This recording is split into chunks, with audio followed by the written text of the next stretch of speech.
여러분 안녕하십니까? 그리스도인의 신앙의 열매, 이 말씀을 함께 나누고 있습니다.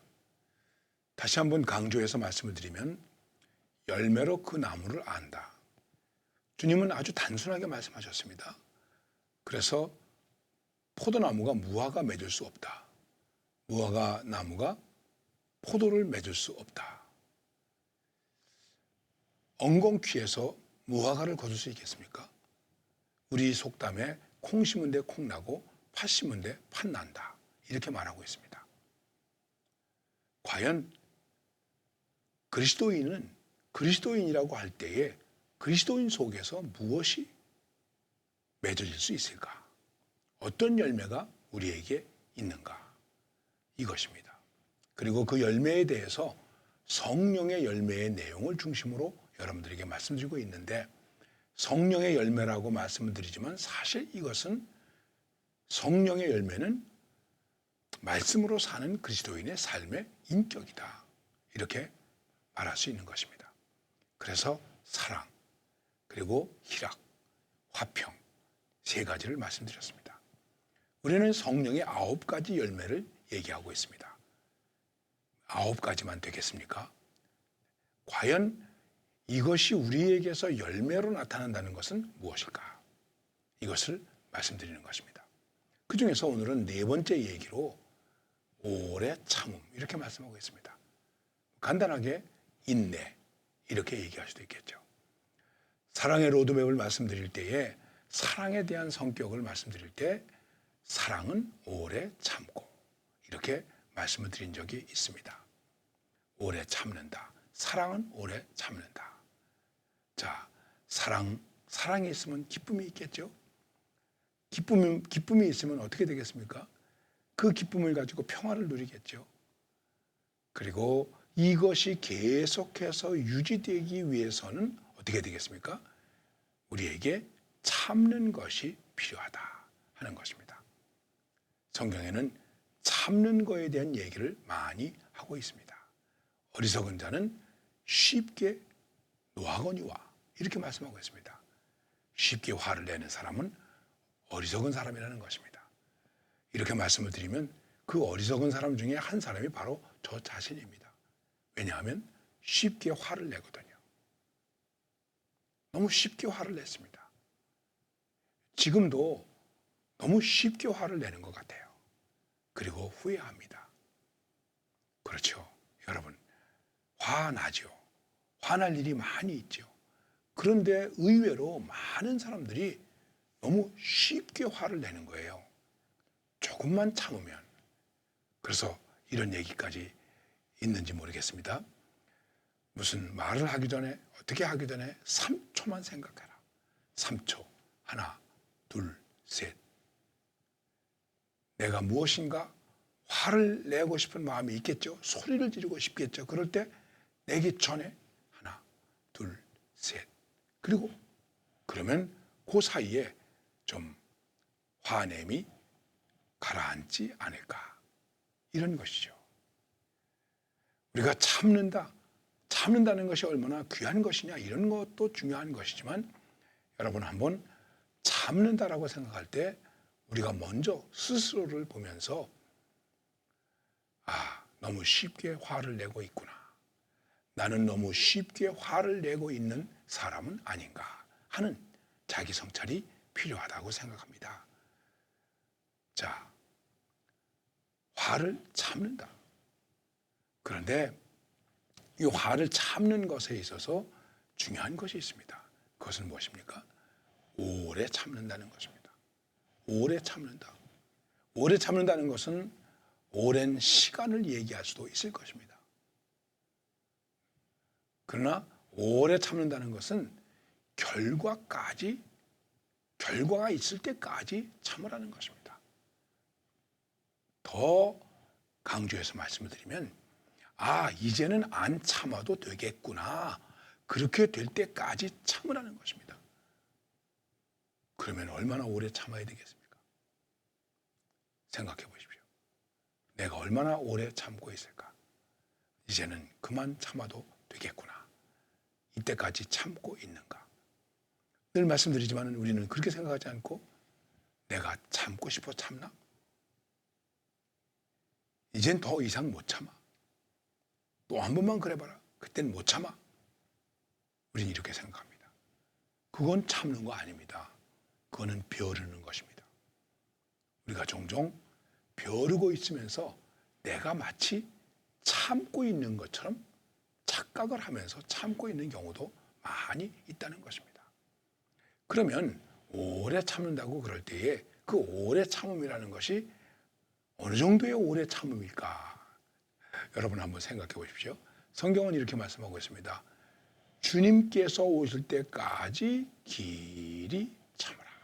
자, 오래 참아야 됩니다. 길게 참아야 됩니다. 참는 시간이 아주 깁니다. 그런데 언제까지? 한 번, 두 번, 세 번? 아닙니다. 예수님이 오실 때까지. 우리는 보통 뭐라고 말합니까? 3세번. 3세번. 3번 참으라. 참을인 자 셋이면 살인도 면할 수 있다. 이렇게 말하고 있습니다.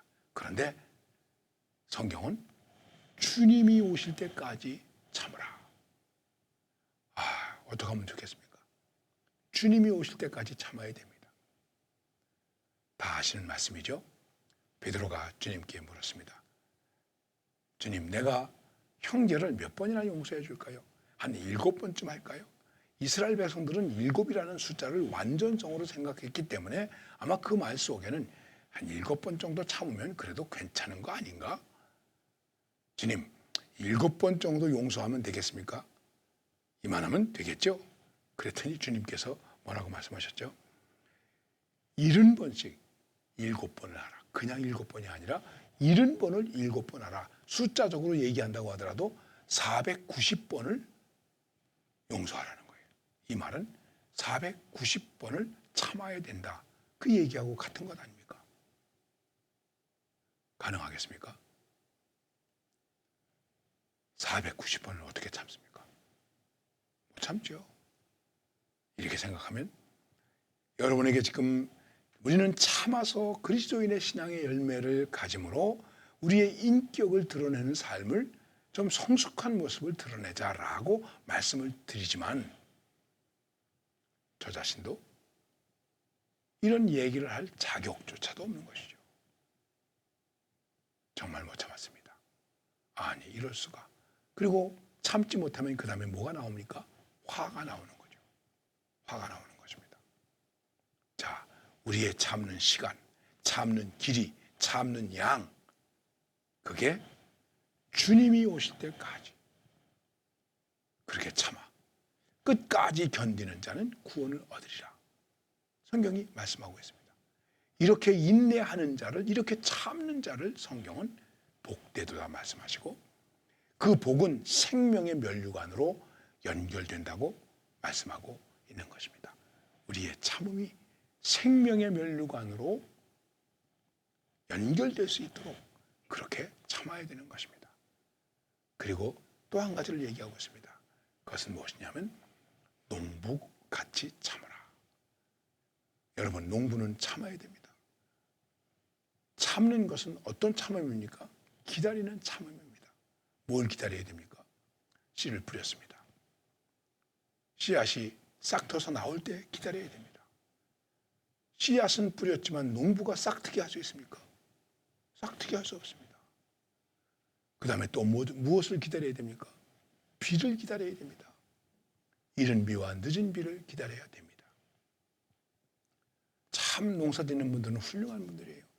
지금 내가 씨를 뿌렸지만 이렇게 뿌린 씨앗의 열매를 추수할 수 있는지 없는지 농부의 손에 달려있지 않습니다.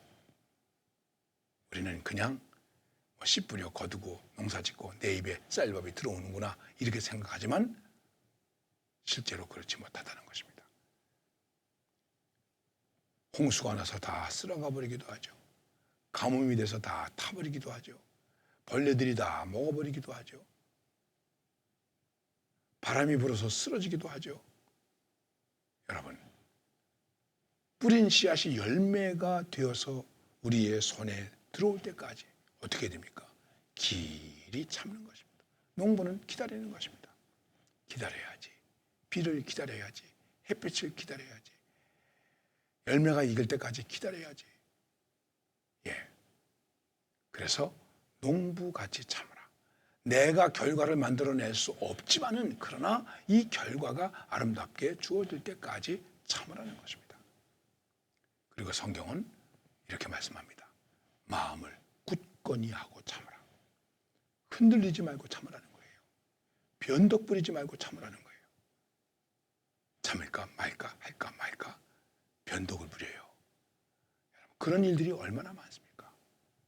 그리고 그렇게 참는 그 과정 속에 마음을 굳건히 하면서 참으려면 어떻게 되느냐 하면 원망하지 말고 참아야 된다는 것입니다. 마음이 흔들리니까 자꾸만 어떻게 됩니까? 원망하게 됩니다. 에이, 왜 이렇게 됐지? 왜 이렇게 비가 안 와? 왜 이렇게 가물어? 비가 많이 오면 하늘이 빵꾸가 났나? 그러면서 원망합니다. 마음을 굳게 하지 못하는 거예요. 초조해하는 거예요. 요셉을 보세요. 형들에게 잡혔죠. 웅덩이에 빠졌죠. 팔려갔죠. 모함받았죠. 감옥에 갇혔죠. 은혜를 모르는 사람 때문에 또 감옥살이를 2년이나 더 했죠. 그런데 거기 요셉이 원망했다는 기록이 있습니까? 하나님이 이게 뭡니까? 아니죠. 심지어는 형들을 만났을 때 뭐라고 말합니까? 원망하지 않았습니다. 형님들 나를 팔아먹었다고 걱정하지 마세요. 이거 다 하나님께서 하신 일입니다. 형들이 기쁜 마음으로 아버지에게 갈 때 요셉이 형들에게 말합니다. 뭐라고 말하죠? 가다가 다투지 마세요. 네가 잘했니? 내가 잘했니? 다투지 마세요. 이렇게 말하고 있습니다. 어느 정도면 이러한 인격을 가질 수 있을까? 이렇게 참을 수 있을까 하는 것입니다. 그래서 성경이 말씀하고 있습니다. 우리 믿음의 선배들이 참았다. 참은 믿음의 선배들의 본을 받아서 참아라. 요셉 보고 참아라. 다니엘 보고 참아라. 그러면서 성경은 누구를 구체적으로 예를 드느냐 하면 욥을 봐라. 욥이 이렇게 참지 않았느냐. 재산이 하루아침에 날아갔죠. 자식이 한꺼번에 죽었죠. 몸에 괴로움이 있었죠. 아내가 버렸죠. 이웃들이 와서 모욕을 했죠. 친구들이 와서 공격했죠. 그래도 하나님께서 회복해 주실 때까지 참았습니다. 참았습니다. 이제 중요한 것이 하나 있습니다. 그것이 무엇일까요? 이렇게 참는 그 이유가 무엇일까요? 여러분과 제가 참아야 할 이유이 무엇입니까? 내가 참지 못하는 이유는 무엇인가 내가 끝을 내려고 하기 때문에 참지 못하는 거예요. 에이, 내가 이거 바로 잡아야지. 내가 버릇을 고쳐줘야지. 더 이상 못 참아. 이건 이제 내가 뭐 어떻게 해야지. 이 말을 좀 발전시키면 내가 개혁을 해야지. 내가 뭘 합니까, 여러분? 할 수 있는 게 뭐가 있습니까? 성경은 이렇게 말씀합니다. 하나님께서 결말을 내신다. 하나님께서 결말을 내신다. 억울합니다. 아픕니다. 힘듭니다. 견디기 어렵습니다. 그래도 하나님께서 결말을 내시지. 그리고 그 결말은 모든 것이 합력하여 선을 이루는 결말이지. 바로 이것입니다. 우리는 하나님의 결말을 보고 맡깁시다. 그리고 참읍시다. 자꾸만 내 손으로 무엇인가를 해서 결말을 내려고 하지 맙시다. 거기에 문제가 생깁니다. 거기에 인내가 부서지게 됩니다. 그렇습니다. 하나님의 결말을 보십시다. 하나님의 결말을 믿읍시다. 하나님의 결말을 신뢰합시다. 그리고 오래 참고 길이 참고 그리스도인으로서의 인격을 보여주는 성숙한 믿음으로 살아가시기를 바랍니다. 감사합니다.